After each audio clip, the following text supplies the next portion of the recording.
Hello there, this is Kizzy from Hip Hop Heels and you're listening to Glow with the Flow podcast. Today's guest is somebody who is from the Emerald Isle, and I'll let you introduce yourself today. Yeah, nice one. I'm Ophelia. I'm an underground hip hop MC from Ireland. Amazing. And can you tell us a bit about what you do, please? Yeah, well, predominantly I work as a professional musician, music maker, solo artist.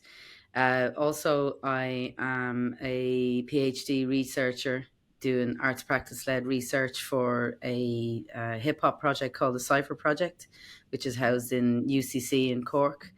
And additionally, I have close to 17 years of experience of facilitating youth voices through hip hop and facilitating young artists to try and find their voice. Amazing. How did you come to this work? Actually, I was doing a gig probably close to 20 years ago in a real underground venue in Dublin, in Ireland. And somebody approached me afterwards and said, "That's one of the livest and most aggressive things I've ever witnessed on stage. Have you ever worked with teenagers?" So, No way. That's not. yeah, so that's how that happened. And so from there, I had actually worked with young people even as a young human as well, because I'd been involved in the Irish language from a young age. So I was going to the peripheral regions of Ireland, still speak the Irish language. And so I was going there and I was helping organize the days there and run the courses. So by the time I was 17, I already had a lot of experience under my belt dealing with young people's issues and things that come up for all of us, even though that's where I was myself, you know. So that was when you were 17 yourself? Yeah, I was kind of always involved in working with young people. That's incredible. What would you say you enjoy most about your job? In terms of facilitating young people's voices, or in terms of making music and that being then the reason why I get to spend time with them, I suppose. Yeah, what I love most Whatever you about want. yeah, And however you want. what I love most about working in music is that it is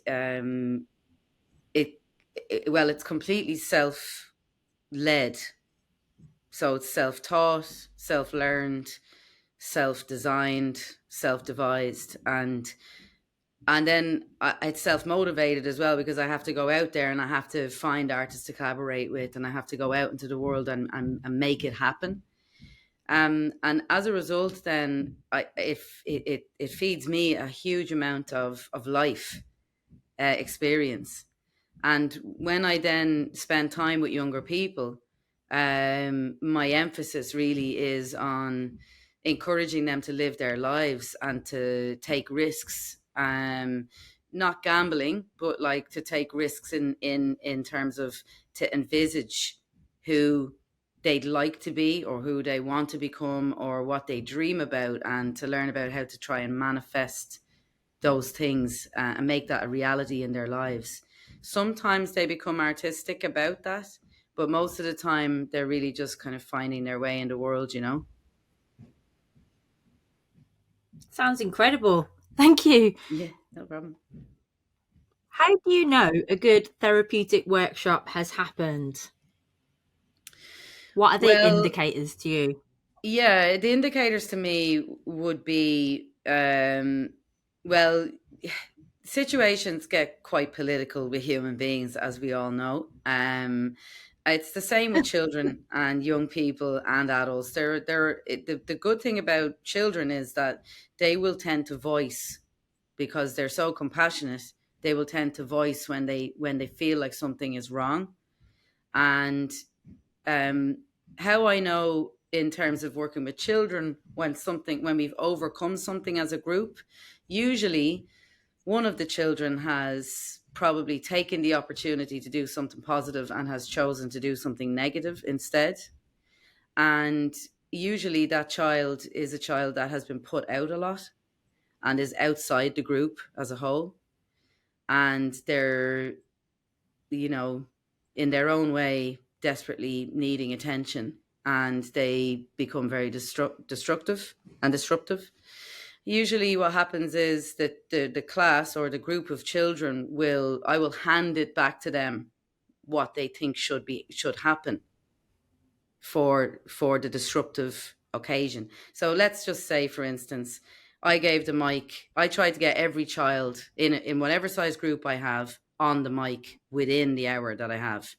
So it's very tough. So if I have 40 children, I have to get 40 children on the mic within that hour. And it's just so that they can hear themselves. And a huge indicator for me that things have been positive is that if a child has just heard themselves. Now, there can be deaf children. There can be children that have never actually vocalized anything. So we have to work on the job constantly. And that's something you learn as someone who's in that position with people. You can never really imagine all of the challenges that you can be presented with in the moment. And I think that my number one thing to say to anyone who's doing workshops is to be present and flexible, because you can have all the plans made out that you want, but when you go into a group of people and you start to work, you're very much going to be just you need, and it's the same as a professional MC. It's the same as someone who hosts parties or plays live as a music maker or a performer. It's exactly the same thing. If I don't read the room, I will suffer, and the room will suffer as a result. So it's really important to kind of take the kind of disruptive or destructive behaviors from some people and try to turn that into a unifying action, which will bring the whole group together. And usually it's the most challenging individuals that present that opportunity. And so I would never put someone out for behaving badly, saying the wrong word, being aggressive. Now, there comes a point at which I won't tolerate certain types of behavior towards me, but generally I will try to work with what I'm given.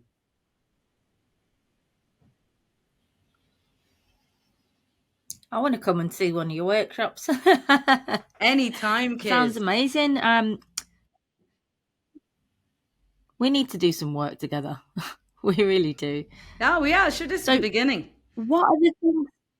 This is the beginning. This is the beginning. So what are the things that you have to do to make sure a workshop goes well from a practitioner point of view? So what helps ensure good practice? For me, anyway, I tend to be quite organized about all of the details other than what's going to happen in the room. Meaning, I know when, where, who, how, all of those things that are in my control. I make sure that's all very, very organized. My tech gear, so if I have sound that I need to have set up, if there's visuals I need to have set up, if there's collaborative artists I need with me, I'll be communicating with them and making sure like my bag is packed and that I've had enough to eat and that I'm on time and that I'm as calm as possible. And that pretty much would be my own routine for me. But then going into the space, I think I tend not to want to know too much. Myself personally, I'm quite an unconventional educator, and I tend not to like to know too much background on the people I'm working with. Whereas in conventional education, people kind of say, well, these people have these particular specific needs, and sometimes it's good to know that, but most times I just take the human as the human comes and we deal with it in the moment. But that comes with a lot of experience. I mean, I've been faced with situations that I'll never forget, really, not knowing that someone has lost both their parents in recent years, or and saying the word parent to a group of children, and then realizing, oh, well, not every child has a parent present in their life, and maybe then I need to use the word guardian, and then maybe they don't have a guardian in their life, and I need to, so all of these things that are very difficult lessons to learn in the moment. But again, I honestly believe that those difficult lessons are opportunities for us to bond, and it's all about how I respond to the situation in the moment,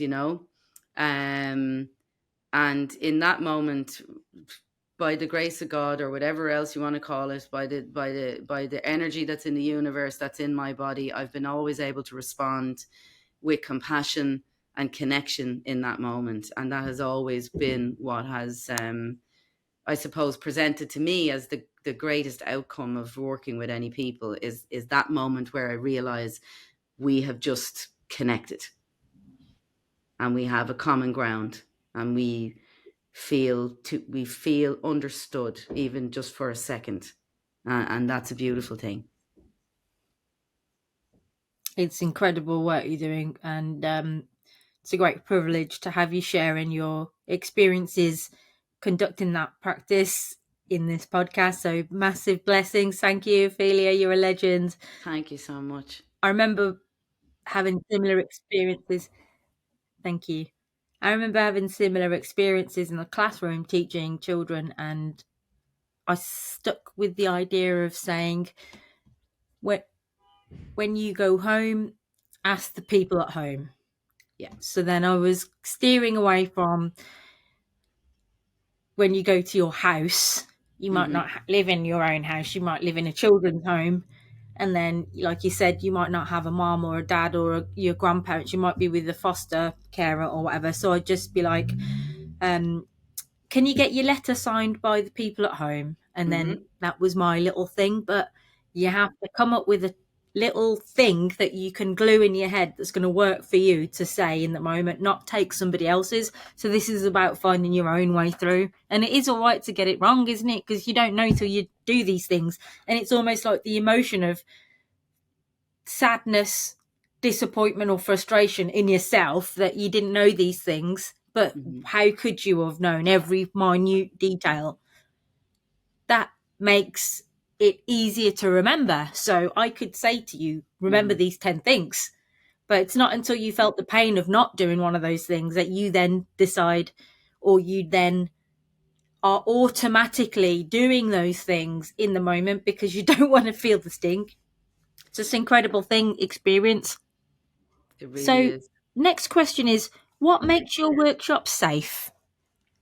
What makes your workshop safe for you to deliver and for participants to take part? Well, I mean, hopefully there's the provision of a space, but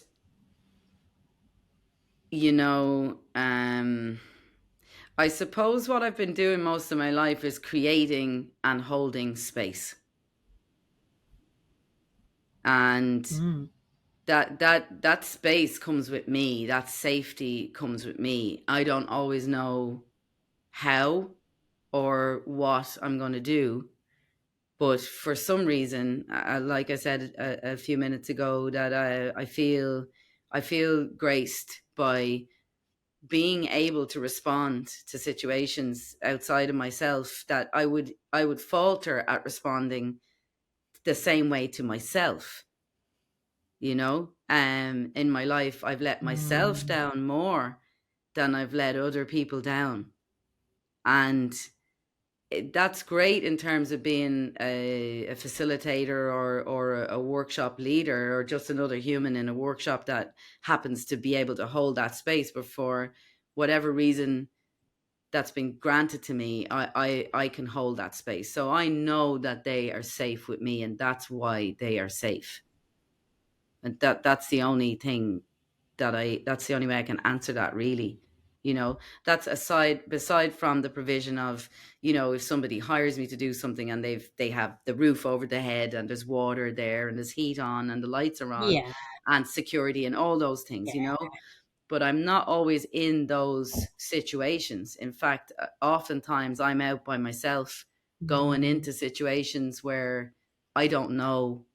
Like, for instance, I was just in Mozambique and I was rhyming with, there was probably 12 adult male Mozambican rappers who don't know me, and so we're in the middle of a food market in the middle of Maputo, downtown Mozambique, and I'm there looking like what they think I am, where they see me as a white European, two things I've never identified as in my Yeah. life, so so all of Mm. these things have to be kind of weighted up. And I find that in those situations, I make allies amongst some of the people that I trust in the group.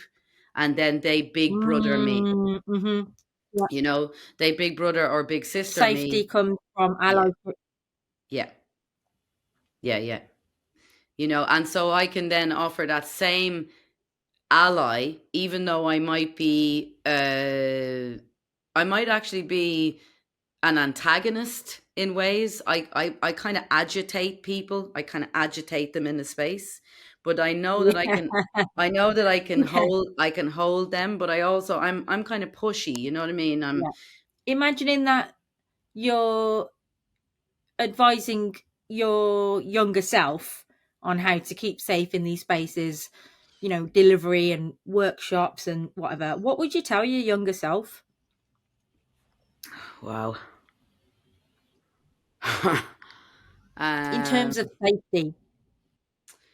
Just one thing that yeah, you'd say to like do more of or do less of so that your own well-being doesn't get frazzled. you know, it would always be to go against the fear and to voice.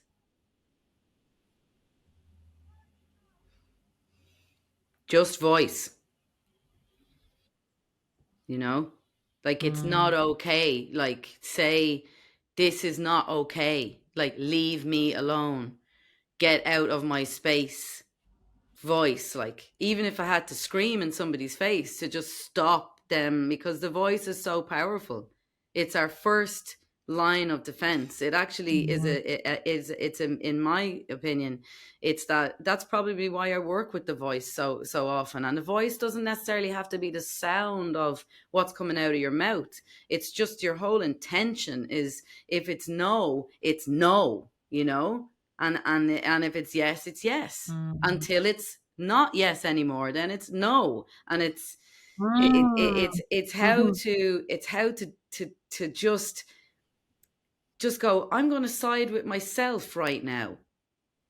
So, can you tell us what makes participants safe? I suppose what makes participants safe is that it's in my opinion, that the leader or leaders, hopefully you've got either a group of people or an individual with assistance that um that allow the flow of the culture of the group in the room to just happen Mm. until we understand what it is we're dealing with, and to be able to respond in the moment then to whatever Mm. arises out of them, rather than going into a situation where we say, okay, well, I'm the leader, I'm the teacher, I'm the authority, you sit down, you do what I say. This is not how these situations work. This is not conducive to artistic or creative play. It is not an environment that, in any to be honest with you, what it does is it creates that type of environment creates an instantaneous role play that we all learn, where we're all diminishing the importance of the authority figure, and we're disrespecting them, dismissing them, not listening to them. And as a result, what happens is the people who are supposed to be receiving the wisdom are completely shut down, and rightfully so, because it, for me anyway, that's not a model that in any way really brought the best out of me ever. So in a way, I think for the participants, what will make it safe for them is that they understand that even though they might see me as this color skin, this sex, with this accent from that country, that actually they're able to get over those things Mm, quite soon in and realize mm, this is a beating heart, this is an intelligence, this is a shared space, this is mm, this is someone who's going who's going to respond to me pushing her boundaries in a boundaried way, and is going to say, well, yeah, we're having fun and we're having the crack and we're learning, but this is a line. Do not cross this line, because I'm not your mother, I'm not your sister, I'm not your daughter, I'm not your friend, mm, but I am somebody who could be any of those things. But right now, you're safe in knowing that um, I'm going to challenge you, but I'm going to do everything I can to help you ascend out of those limitations that people carry with them all the time. We all carry these things where it could be, I wish I could just get up earlier in the morning. I wish I could just apply for that new job. I wish I could just tell them I need to break up with them. I wish I could, all these things that we all go through all the mm. time that we're being indecisive about. I just think it's a wonderful thing to be in a space with somebody where it just comes out, and then we deal with it. And I think that creates a great bonding and a safety within the human, because they realize, oh yeah, it wasn't so bad. I said what I felt. I did what I said I was going to do. And I stood by Mm, myself, mm. and it's okay. People got used to it pretty quickly. Instead of going, hey, you can't do that, they're like, oh, it's not so bad. And I think that is Mm. that is what I feel is the greatest sense of safety that could. And also, obviously, group members, it's a very, very delicate thing to lead a group, be aware of the politics that arise in the moment, be able to decipher the culture of the group that I've come into. Are there bullies in the group? Why has that been happening? And this is all stuff I have to pick up in the moment. So I oftentimes have a group of people where one person or two people are bullies, and the fact is, they're being bullied by someone else Mm, and they're passing it on, and they've been mm, ostracized by the group, and now they're in with the group. And all of these political things that are happening are very, very, very subtle, very nuanced, very present, and very destructive, very negative forces. And so for me, it's almost as if when I go in, the first thing I do is have an energetic cleansing of the space, where I get to see, okay, you're presenting as difficult, you're presenting as the golden child, you're presenting as, all these things. And I can see how people are kind of behaving in their roles. And then, yeah. you know, and then what we try to do is just disrupt that, to open the space so that they can try new things together and become new. Amazing. Mind is blown. So, next question is, what are the external factors that help deliver a good therapeutic hip hop workshop? So, I'm thinking about things like external systems, funding, people. Mm.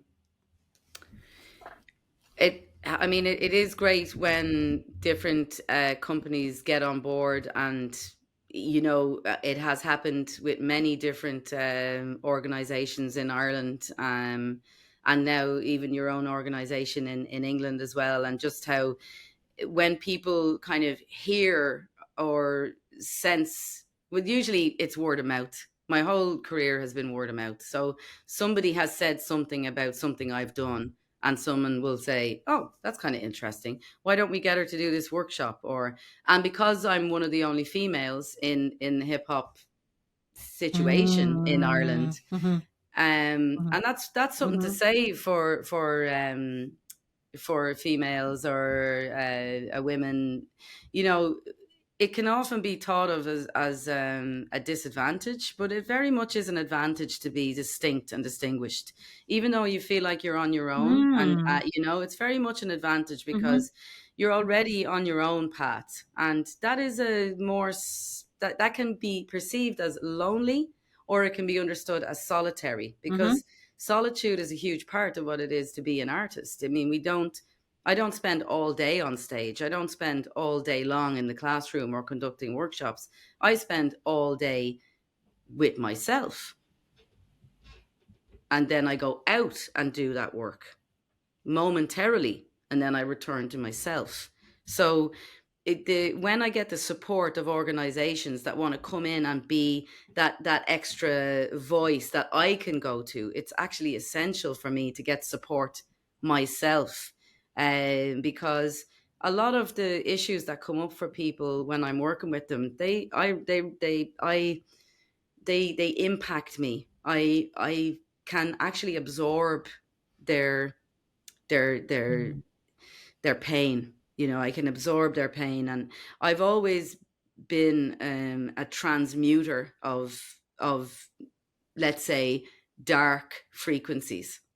I happen to, just being a big drum and bass head and a big subcultural music and independent underground music head, we love bass frequencies. We love darkness. We love grit. We love filth. That's what we refer to in our happy place, you know? Yeah, So, yeah, you know, so so I don't mind that, but taking too much of it on, because, you know, when you know, as you know, dealing with people in the most grave, serious circumstances where they just seems like there's no way out.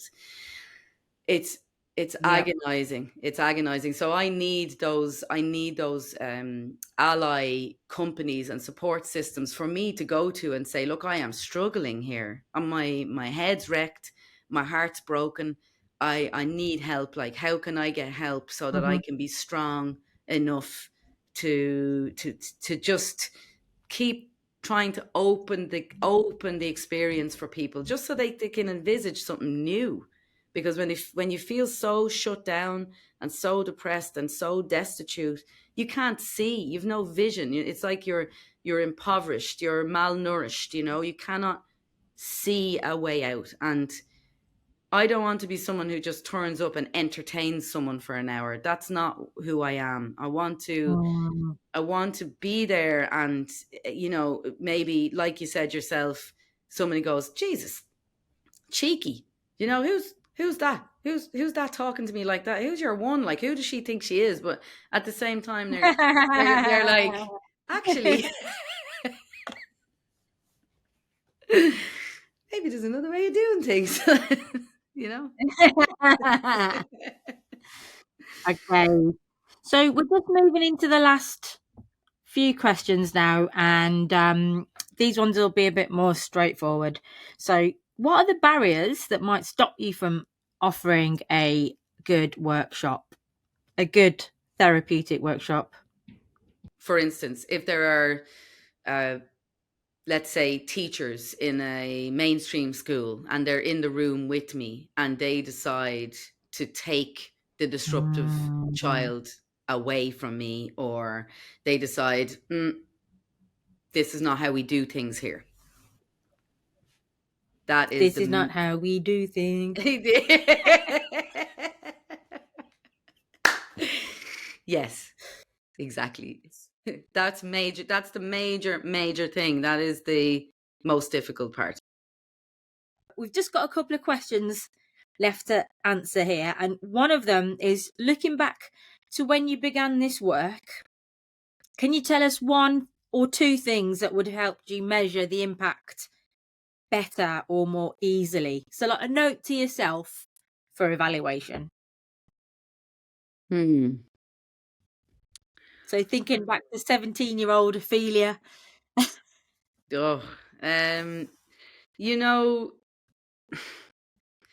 yeah, it is actually quite difficult to envisage a way of being able to measure my progress, or the progress in a more relative way, because it's like, you know, how would I actually know the impact of my music unless I brought a whole group of people together and I just said, right, lads, listen and just tell the truth, you know?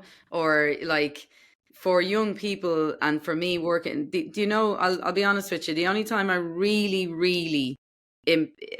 understood the impact of the work was when I spent 10 years with the same child. Do you know? That's when I can Whoa. that's when I can see Mental. So, the impact, you know? Mm. so what would you actually say to yourself to do differently if you went back in time Well, if I went back in on that time, thing about mm, measuring? mm, to reflect more routinely,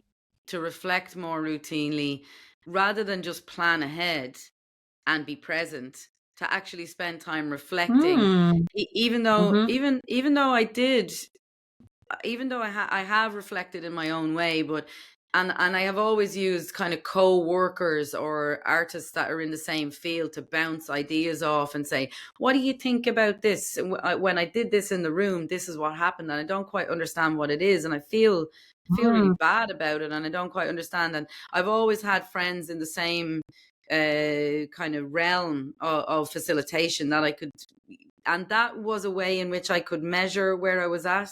I was very much never fully alone with the Mm. experience. And so yeah, it's a difficult question to ask, because really it's only when I was in one center for 10 years, and I was with the young people from around the age of 10 until into their 20s. And that's when I could see people going to college, people buying their own Mm. houses, people driving, getting married, having children, becoming artists, doing what they do. And I just thought, wow, this is where I actually see, over time, because it's Mm. so difficult to measure or gain the perspective that you need Mm. from what you're doing, you know? I agree. And what you said about working in a community with other people to bounce off, that's the only reason I became any good at what I do. It's because of the people were telling me, and that's why we're doing this podcast, Yeah. because not everybody has a therapeutic hip hop facilitator or a workshop facilitator on their phone Yeah. contacts list, in their email addresses, Mm-hmm. or anywhere in their town, their village, their hamlet, or even their city. Do you know what I mean? There's arts that are happening in one-to-one scenarios. There might be things happening in group scenarios. There might be things happening in terms of like contemporary music, but maybe Mm-hmm. not on the peripheral edges of music where we occupy a space. Hmm. So looking back to, sorry, what guidance do you wish you had before starting to help improve your evaluation? Well, I wish that I'd had a mentor, or, big sister, big brother, somebody who just could, you know, help me grow. But that's what I didn't have in my life, and I feel that that's why I became who I became for other people in their lives, because that's what I needed, and I never had. So I think that's why I'm doing what I do, I Mm. don't want to see one other human like go without having a big sister or brother when they need that. Like, to be able to just say, look, there's other ways to look at things, and it's not always going to be this bad. And Mm. it's important to feel, as it, for me anyway, I know it's important to feel alone. I know that can be taken as controversial, but it's important to feel alone, because in my aloneness, I can really find my strength.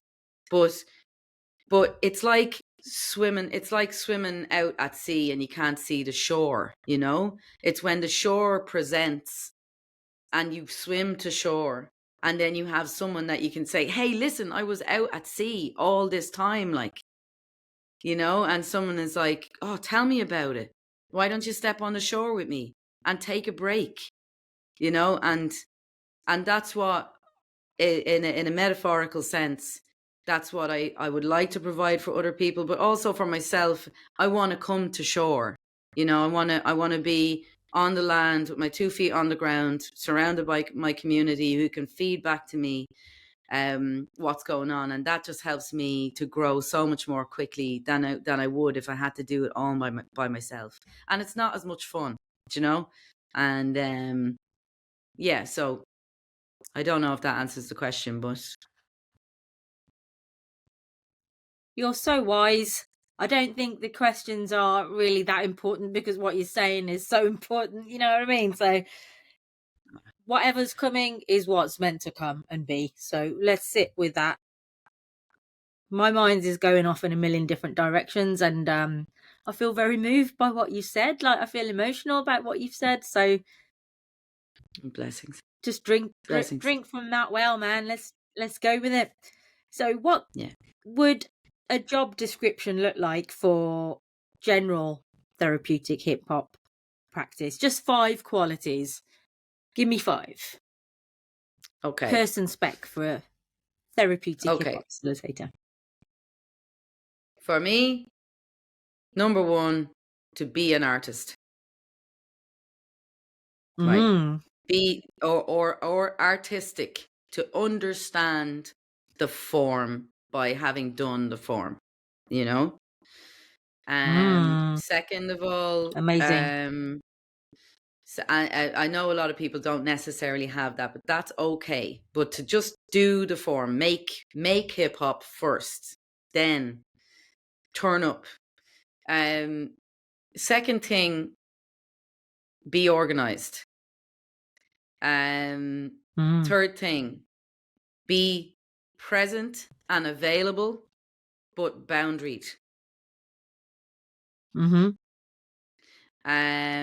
Fourth thing, I think we're on. I never could do maths unless it was set to a BPM. Yeah, thanks, bud. The fourth thing would be to use humor. So important.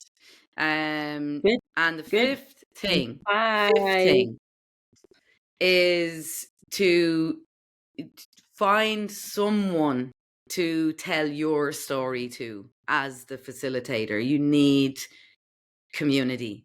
That needs to happen. You cannot facilitate other people without being heard yourself. It's just, it doesn't work. Thank you so much. Massive respect to you, sis. And I look forward to seeing you again soon. So this interview has been part of a piece of research that we've been doing, and we're gathering information about what makes good evaluative practice around therapeutic hip hop, so we can spread the impact and help more people appreciate it. And we're doing that by talking to stalwarts and experts and people who are doing it, living it, on the front line, making it happen, so that we can share the gems far and wide. So thank you, and I'll see you next time. Big, big, big, big love.